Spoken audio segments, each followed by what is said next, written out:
Shifting focus to South Africa now, 2 years after being sentenced to prison, the country's former president, Jacob Zuma, is likely to be put behind bars again. South Africa's top court has now upheld the earlier ruling that he returned to prison to complete his 15-month term for contempt of court, while dismissing an appeal seeking to keep him out of jail.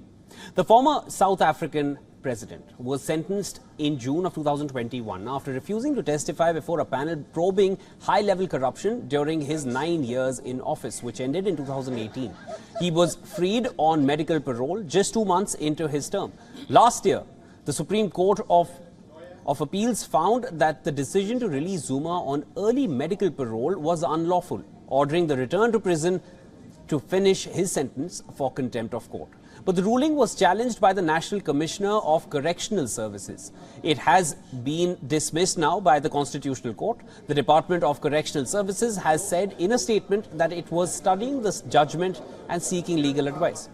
As the Constitutional Court ruling could send Zuma back to prison, there's a growing concern if it would lead to another law and order situation in the nation.